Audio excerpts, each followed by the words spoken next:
So the differential relation between field and potential application है उसका ये। तो differential relation of electric field with potential क्या होता है? डिफरेंशियल रिलेशन करता है change in potential that is dV is equal to minus E dot dr। और अगर हम इलेक्ट्रिक फील्ड के डायरेक्शन में ही जाएं तो थीटा 0 हो जाएगा, तो इसको लिखा जा सकता है simply minus E into dr। तो इलेक्ट्रिक फील्ड को लिख सकते हैं E is equal to minus dV by dr। लेकिन अगर वेक्टर फॉर्म में लिखें तो यहाँ हम r कैप लगा देते हैं, तो ये वेक्टर फॉर्म में हम डायरेक्ट लिख दिए E is equal to minus dV by dr। ये तुम्हारा क्या है? ये डिफरेंशियल रिलेशन है बिटवीन फील्ड एंड पोटेंशियल। और differential relation between field and potential से हमेशा हम लोग को दो इंफॉर्मेशन मिलता है। एक पता ये चलता है कि डायरेक्शन ऑफ इलेक्ट्रिक फील्ड, और वो कैसे क्या होता है? The direction of electric field is along the electric field is along the direction in which potential decreases at maximum rate। जैसे कहने का मतलब क्या है कि मैक्सिमम रेट से चेंज होता है तो उससे हमको इलेक्ट्रिक फील्ड का डायरेक्शन पता चलता है। तो ध्यान से देखो, ये कुछ इक्विपोटेंशियल सरफेस, ये क्वेश्चन है जिसमें कि ये जो व्हाइट लाइन दिख रहा है 20 वोल्ट 30 वोल्ट और 60 वोल्ट का, ये कुछ इक्विपोटेंशियल सरफेस दिया हुआ है और यहाँ पर चार्ज क्यों नहीं दिया हुआ है? ये कुछ इक्विपोटेंशियल सरफेस जो कि स्फेरिकल इन शेप है और इसका डिस्टेंस 10 सेंटीमीटर, इसका डिस्टेंस 20 सेंटीमीटर, इसका डिस्टेंस 30 सेंटीमीटर। यहाँ पर वोल्टेज भी मेंशन कर दिया गया है और हमसे पूछा गया है कि using this diagram find the magnitude of electric field and its direction. तो डायरेक्शन के लिए ध्यान से देखो, डायरेक्शन के लिए हमेशा ये वाला चीज हम यूज करेंगे, differential relation E equal to minus d by dr। और वो डायरेक्शन के बारे में क्या करता है? वो डायरेक्शन के बारे में कहता है कि the electric field is in the direction in which potential decreases at maximum rate. तो अब हम तुमको इलेक्ट्रिक फील्ड का यहाँ पर डायरेक्शन दिखा रहे हैं। ध्यान से देखो, ये सब हम मिटा रहे हैं, ये 20 सेंटीमीटर 10 सेंटीमीटर दिया हुआ है, 20 सेंटीमीटर 10 सेंटीमीटर r बार सब मिटा है। तो ये इक्विपोटेंशियल सरफेस है, ये पूरा सरफेस जो है वो 30 वोल्ट पे है, ये वाला सरफेस 30 वोल्ट पे, और ये वाला सरफेस कितना वोल्ट पे है? 60 वोल्ट पे, और ये वाला सरफेस कितना वोल्ट पे है? 20 वोल्ट पे है, और ये वाला घटा देते हैं। ध्यान से देखो यहाँ, और यहाँ पर एक पॉइंट ऐसे करके दिया हुआ है, यहाँ तक का डिस्टेंस दिया हुआ है। तो ध्यान से देखो, अगर हम तुमसे पूछे कि जब हम इस सरफेस से इस सरफेस पे आते हैं, जैसे मान लो कि हम इस पॉइंट से इस पॉइंट पे आ रहे हैं, इस पॉइंट पे, और ऐसे आ रहे हैं, किस तरह से आ रहा है? इस तरह से आ रहा है, तो पोटेंशियल कितना का चेंज आएगा? 10 वोल्ट का। ऑब्वियस बात है 10 वोल्ट का आएगा। लेकिन क्या ये maximum rate of change of potential है? क्योंकि ये डिस्टेंस तो ज्यादा हो गया ना, हम तो चाहते तो डायरेक्ट ऐसे भी आ सकते थे, तो ये डायरेक्ट ये वाला जो डिस्टेंस होता है ये कम होता ना। तो यहाँ पर जब हम इस तरह से इस सरफेस पे अगर हम इस स्ट्रेट लाइन को फॉलो करके आते हैं, येलो वाला लाइन को फॉलो करके आते हैं, तो पोटेंशियल तेजी से घटता नहीं घटता, तेजी से घटता। इसीलिए ये डायरेक्शन नहीं होगा इलेक्ट्रिक फील्ड का। इलेक्ट्रिक फील्ड का डायरेक्शन होता है क्या? The electric field is in the direction in which potential decreases at maximum rate. तो हम अगर बोले कि हम ऐसे आ रहे हैं इस तरह से, ठीक है, इस तरह से आ रहे हैं ये वाला, तो इसमें पोटेंशियल डिक्रीज कर रहा है, 10 वोल्ट का डिक्रीज हो रहा है। और अगर हम इस तरह से आ रहे हैं, मान लो ये पाथ 1 है और ये पाथ 2 है, तो अगर हम पाथ 2 से आ रहे हैं या 1 से आ रहे हैं, दोनों में डिक्रीज इन पोटेंशियल 10 वोल्ट का ही है, लेकिन दोनों में डिस्टेंस कवर अलग-अलग है। क्या इसमें डिस्टेंस कवर कम है, 1 में कम है, तो वहां पर रेट क्या होगा? ज्यादा होगा। तो इलेक्ट्रिक फील्ड का डायरेक्शन किधर होगा? 1 के तरफ होगा। और ध्यान से देखो, पोटेंशियल घटता है, लेकिन हम एरो इधर नहीं दे सकते, एरो किधर देना पड़ेगा? बाहर की तरफ, क्योंकि ध्यान से देखो बाहर की तरफ पोटेंशियल क्या होगा? घट रहा है। तो इसके कारण जो इलेक्ट्रिक फील्ड होगा ना, इलेक्ट्रिक फील्ड का जो डायरेक्शन होगा वो कुछ ऐसा होगा, इस तरह से। So this is the direction of electric field. Hope कि क्लियर होगा कि हम जो पढ़ाए हैं उसी कंसेप्ट के आधार पर कोई क्वेश्चन बता रहे हैं, ताकि तुमको कंसेप्ट एकदम क्रिस्टल क्लियर हो जाए कि equal to minus dV by dr से हम डायरेक्शन कैसे निकालते हैं। क्या समझ में आया? तो डायरेक्शन निकाल लिए, इलेक्ट्रिक फील्ड का डायरेक्शन निकाल लिए ऐसे, डिक्रीजिंग पोटेंशियल की तरफ है और हमेशा शॉर्टेज डिस्टेंस को फॉलो कर रहा है, क्योंकि इसी लाइन के अलावा dV बाई dr क्या है? मैक्सिमम है। इसी लाइन के अलावा dV बाई dr मैक्सिमम है। ध्यान से, क्योंकि ये डिस्टेंस जो है वो बहुत कम है। अगर तुम कोई दूसरा डिस्टेंस कवर करते हो, अगर कोई ऐसे डिस्टेंस है तो ये डिस्टेंस ज्यादा हो जाएगा, और डिस्टेंस ज्यादा हो जाएगा तो rate of change of potential maximum नहीं होगा, वो कुछ और होगा। लेकिन इलेक्ट्रिक फील्ड का डायरेक्शन तो हमेशा इधर dV बाई dr मैक्सिमम होता उधर ही होता है, और डिक्रीजिंग पोटेंशियल के तरफ। तो ये अब डायरेक्शन का अगर बात करें, मैग्नीट्यूड का बात करें, डायरेक्शन तो हो गया, मैग्नीट्यूड का बात करें तो मैग्नीट्यूड के बारे में हम बता दें कि ये जो स्फेरिकल सरफेस है, आगे हम लोग अगला टॉपिक ही पढ़ेंगे इक्विपोटेंशियल सरफेस। एक टॉपिक के बाद अगला टॉपिक जो पढ़ेंगे वो इक्विपोटेंशियल सरफेस होगा। तो हम बता दें जिस तरह से सारे चार्ज के कारण इलेक्ट्रिक फील्ड लाइंस का पैटर्न होता है, उसी तरह से सारे चार्ज के कारण इक्विपोटेंशियल सरफेस भी होता है। क्यों? क्योंकि अगर चार्ज फील्ड को जनरेट करता है तो उस फील्ड को दिखाने का अल्टरनेट तरीका है इलेक्ट्रिक फील्ड लाइंस, और इलेक्ट्रिक फील्ड के साथ साथ चार्ज पोटेंशियल भी तो जनरेट करता है। इसीलिए हर चार्ज के कारण इक्विपोटेंशियल सरफेस का एक शेप होता है, पैटर्न होता है। पॉइंट चार्ज के कारण इक्विपोटेंशियल सरफेस का जो पैटर्न होता है वो होता है स्फेरिकल सरफेसेस या कॉन्सेंट्रिक सेल्स, जिसका सेंटर चार्ज पे होता है और सेल किसी भी डिस्टेंस पे रहेगा। वो सब क्या है? Equipotential surfaces. समझ में आया बात? तो ये डायग्राम जो है एक्चुअली वो इक्विपोटेंशियल सरफेस है पॉइंट चार्ज के कारण। तुम लोग को ये बात नहीं पता है तो कोई बात नहीं, हम ये बात बता रहे हैं। क्वेश्चन बनाने के लिए बहुत सारा कंसेप्ट एक साथ किसी क्वेश्चन में लगाना पड़ता है। तो ध्यान से देखो, इस क्वेश्चन को बनाने के लिए तुमको ये भी कंसेप्ट लगाना पड़ेगा कि ये किसका इक्विपोटेंशियल सरफेस है, तभी तो तुम उसके कारण पोटेंशियल का वैल्यू यहाँ पर लिखेगा जो 60 वोल्ट दिया हुआ। तो ये पॉइंट चार्ज के कारण का पोटेंशियल है। तो हम मान लिए कि इसका चार्ज जो है वो क्या है? Q है। इसका चार्ज Q है।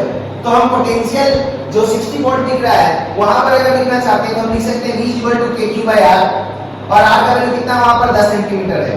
V का वैल्यू कितना देगा? 6 वोल्ट, 60 वोल्ट। तो 60 वोल्ट इक्वल टू होगा kQ, 10 सेंटीमीटर को मीटर में बदल दिए तो ये हो गया 0.1 मीटर। 0.1 मीटर को अगर 60 से मल्टीप्लाई करेंगे तो 6 आ गया, यानी kQ का वैल्यू कितना आ गया? 6 आ गया। यानी kQ का वैल्यू कितना आ गया? 6 आ गया। अब इलेक्ट्रिक फील्ड यूनिफॉर्म है या non uniform? Definitely non uniform है, क्योंकि यूनिफॉर्म का एक ही पैटर्न होता है, वो होता है एक ही straight parallel line. Parallel line होना चाहिए और सारे पैरेलल लाइन के बीच का डिस्टेंस सेम होना चाहिए। ऐसे यहां पर तो ऐसा है कि ये नॉन यूनिफॉर्म है, यानी तुमको यहां पर इलेक्ट्रिक फील्ड कांस्टेंट तो मिलेगा नहीं, वेरी करेगा। इसीलिए हम kQ का वैल्यू निकाल लिए 6। अब हम जानते हैं किसी पॉइंट चार्ज के कारण r डिस्टेंस पे पोटेंशियल होता है kQ/R। तो हम लिख रहे हैं, ध्यान से देखो, ये कोई इनजेनरल डिस्टेंस है, V kQ/R। V kQ का वैल्यू 6 और r का वैल्यू तो r ही, जो कि हम एज्यूम किए कि हम वो डिस्टेंस r पे निकाल रहे हैं। और E क्या होगा? -d/dr। अगर d/v को अगर डिफरेंशिएट करोगे तो 1/r का डिफरेंशिएशन होता है -1/r², यानी आंसर क्या हो जाएगा? 6/r²। तो ये 6/r² इसका क्या हो गया? फील्ड हो गया। और ये r जो है वो कहां पे है? ध्यान से देख लो, r कहां पे है? ये वो पॉइंट है जहां पर हम माने हैं कि ये r है। ये जो डायग्राम दिया हुआ है वो नहीं, वो किसी आर्बिट्ररी डिस्टेंस पे हम कैलकुलेट कर रहे हैं इलेक्ट्रिक फील्ड। क्यों? क्योंकि इलेक्ट्रिक फील्ड यहाँ पर नॉन यूनिफॉर्म है, इलेक्ट्रिक फील्ड का वैल्यू कांस्टेंट नहीं है। तो r का वैल्यू आप चेंज करते जाइए, आपको हर जगह फील्ड का वैल्यू मिलता चला जाएगा। बात समझ में आया? So the differential relation between field and potential is given by dV -E.dr। There is a dot product between electric field and displacement dr। We have discussed the case θ=0। हम θ=0 के लिए केस डिस्कस कर चुके हैं। This is θ=0, मतलब जब हम electric field के डायरेक्शन में ही चलना शुरू करते हैं। यहां ध्यान से देखो, ये इलेक्ट्रिक फील्ड इस डायरेक्शन में है, dr का डायरेक्शन इस डायरेक्शन में है, तो दोनों के बीच का एंगल थीटा है। लेकिन हम बोल रहे हैं कि θ=0 है, इसका मतलब जिस डायरेक्शन में इलेक्ट्रिक फील्ड है उस डायरेक्शन में ही dr, तो θ=0 हो जाएगा, dV का क्या -E/dr आ गया। और E यहां से लिख सकते हैं -dV/dr लिख सकते हैं। और E यहां से क्या आएगा? अगर वेक्टर फॉर्म में लिखना चाहते हैं तो वेक्टर फॉर्म में अगर लिखना चाहते हैं तो E आ जाएगा -dV/dr। r क्या दिखा रहा है कि r का डायरेक्शन अलोंग dr का डायरेक्शन जिधर होगा उधर ही r का डायरेक्शन है, मतलब इलेक्ट्रिक फील्ड का डायरेक्शन होगा, इसलिए वेक्टर फॉर्म में लिखना है। तो θ=0, यानी कहने का मतलब यहां से तुमको दो चीज पता चला कि यहां से इस डिफरेंशियल रिलेशन से हम इलेक्ट्रिक फील्ड का मैग्नीट्यूड बता सकते हैं और इलेक्ट्रिक फील्ड का डायरेक्शन बता सकते हैं। मैग्नीट्यूड कैसे बताएंगे? E dV/dr मैग्नीट्यूड हो गया। बात समझ में आया? और डायरेक्शन कैसे? तो dV/dr, that electric field is in the direction in which potential decreases at maximum rate. जिस डायरेक्शन में पोटेंशियल बहुत तेजी से घटता है, मैक्सिमम रेट के साथ घटता है, वही डायरेक्शन होता है किसका? इलेक्ट्रिक फील्ड का, है ना? उल्टा अगर सोचो तो उल्टा ये सोचना है कि the potential decreases at maximum rate if we go along the direction of electric field. अगर हम इलेक्ट्रिक फील्ड के डायरेक्शन में ही जाए तो पोटेंशियल बहुत तेजी से डिक्रीज करता है ना? तो θ=0 का केस हम डिस्कस कर लिया। अब ध्यान से देखो, θ=90 का बात करते हैं। यहां पर देखो ओरिजिनल डायग्राम है, electric field right side direction में, तो अभी भी electric field right side direction में। अगर हम θ=90 का बात करें, इसका मतलब इलेक्ट्रिक फील्ड और dr के बीच एंगल कितना बन रहा है? 90 डिग्री। इसका मतलब क्या है कि मेरा मूवमेंट जो है इलेक्ट्रिक फील्ड के क्या है? परपेंडिकुलर है। तो यहाँ से देखो अगर dv equal to minus e dot dr होता है, डॉट प्रोडक्ट 90 के लिए क्या हो जाता है, 0 हो जाता है। तो dv इक्वल टू क्या हो जाएगा, 0। dv क्या दिखा रहा है, स्मॉल चेंज इन पोटेंशियल। तो स्मॉल चेंज इन पोटेंशियल अगर 0 हो गया इसका मतलब पोटेंशियल क्या हो गया, कांस्टेंट हो गया, तभी तो चेंज उसका 0 है, तो पोटेंशियल कांस्टेंट हो गया। तो यहाँ से क्या पता चला, यहाँ से ये पता चला कि if we move along the direction of electric field in perpendicular direction there is no change in potential, potential is always constant along the direction perpendicular direction to the electric field. Electric field के हमेशा perpendicular direction में चलेंगे तो potential क्या होगा, constant होगा।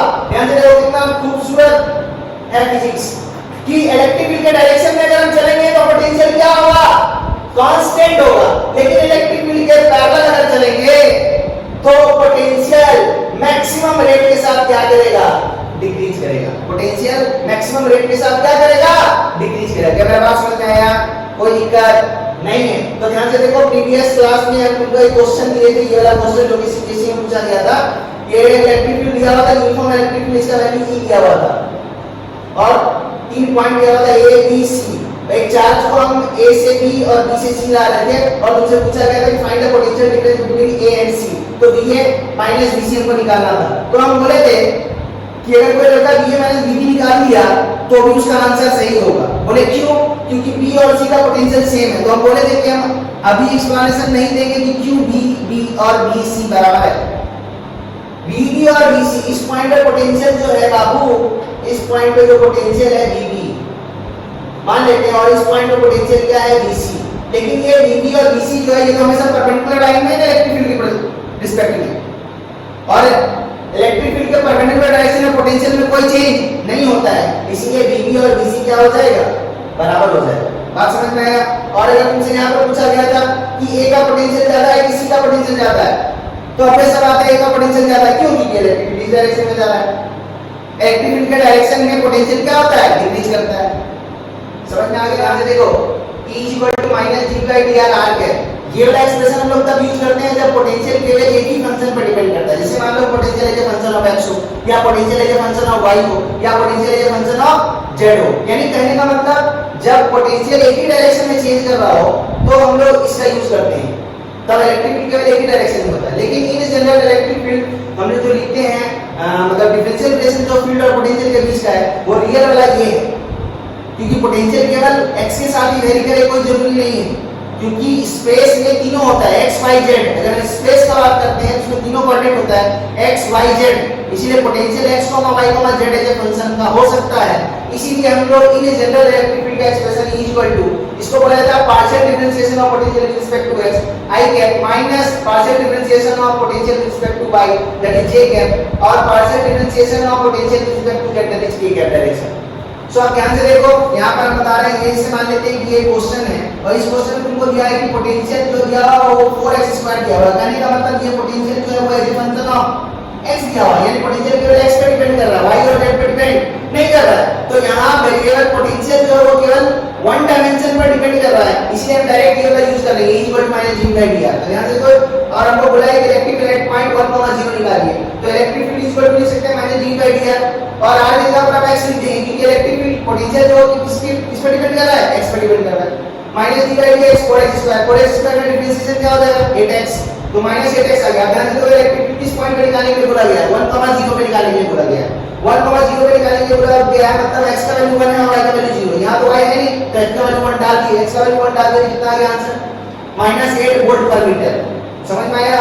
यानी potential जब वैरी कर रहा है किसी भी रीजन में किसी भी स्पेस में as a function of x, तो सिंगल फंक्शन पे अगर डिपेंड कर रहा है तो हम E -G/dr यूज कर लेते हैं। बात समझ में आ गया। तो ये वो बात हो गया कि आपको पोटेंशियल अगर दिया हुआ है तो आप इलेक्ट्रिक फील्ड निकाल सकते हैं, कैसे, डिफरेंशिएट करके। दूसरा एग्जांपल देखते हैं इस क्वेश्चन को कि यहाँ पर हम लिखे पोटेंशियल और ब्रैकेट में लिखे x, y। कहने का मतलब क्या है, ये पोटेंशियल जो है वो as a function of x, y दोनों है। ये x पे भी डिपेंड कर रहा है और y पे भी डिपेंड कर रहा है। और किस तरह से डिपेंड कर रहा है तो किस तरह से देखिए किस तरह से डिपेंड कर रहा है, x² y + y² है। और तुमको बोला कि इलेक्ट्रिक फील्ड निकालिए at a point, electric field निकालिए एट पॉइंट 1,1 पे निकालना है। तो हम पहले पार्शियल डिफरेंशिएशन निकाल लेते हैं इसका x के रिस्पेक्ट में। तो पार्शियल डिफरेंशिएशन पोटेंशियल का x के रिस्पेक्ट में, पार्शियल डिफरेंशिएशन का मतलब क्या होता है कि जब हम किसी फंक्शन को, जब किसी जैसे मान लो पोटेंशियल को यहाँ पर अगर डिफरेंशिएट कर रहे हैं x के रिस्पेक्ट में, तो हम x को क्या मानेंगे, वेरिएबल मानेंगे, और बाकी सारे टर्म को क्या मान लेंगे, कांस्टेंट मान लेंगे। तो ध्यान से देखो x स्क्वायर y, तो x वेरिएबल है तो x स्क्वायर का डिफरेंशिएशन 2x होगा और y तो कांस्टेंट है, चलो y लिख दिए। यहाँ पर ध्यान से देखो y स्क्वायर कांस्टेंट है तो y स्क्वायर चुपचाप बाहर चला गया और x का डिफरेंशिएशन तो 1 होता है तो 1 हो गया। उसी तरह से हम y के रिस्पेक्ट में डिफरेंशिएट कर रहे हैं तो ये हो जाएगा x स्क्वायर प्लस 2xy, और अगर हम z के रिस्पेक्ट में डिफरेंशिएट करें तो ध्यान से देखो इसका वैल्यू 0 आ जाएगा। क्यों? क्योंकि पोटेंशियल z पे डिपेंड कर ही नहीं रहा है, यानी ये सारा टर्म क्या है, कांस्टेंट है, और कांस्टेंट का डिफरेंशिएशन हमेशा क्या होता है, 0 होता है। तो ध्यान से देखो इस वाले फार्मूला में हम पार्शियल डिफरेंशिएशन का वैल्यू पुट कर देंगे तो हमको क्या मिलेगा, इलेक्ट्रिक फील्ड मिल जाएगा। ध्यान देखो यहाँ पर बताया है electric field equal to double by double x, यानी partial differentiation of v with respect to x का वैल्यू पुट कर दिए। ये वाला वैल्यू जो है partial differentiation of v with respect to y put कर दिए। तो आगे अगर अब हमको इलेक्ट्रिक फील्ड निकालना है 1,1 पे, तो अब कुछ नहीं करना है, अब x का वैल्यू 1 और y का वैल्यू 1 वहां पुट कर देना है, i को i के साथ जोड़ देना है या घटा देना है, j को j के साथ जुड़ जाए या घट जाए, और उसके बाद फाइनल आंसर अपना लिख देंगे। क्या मेरा बात समझ में आया?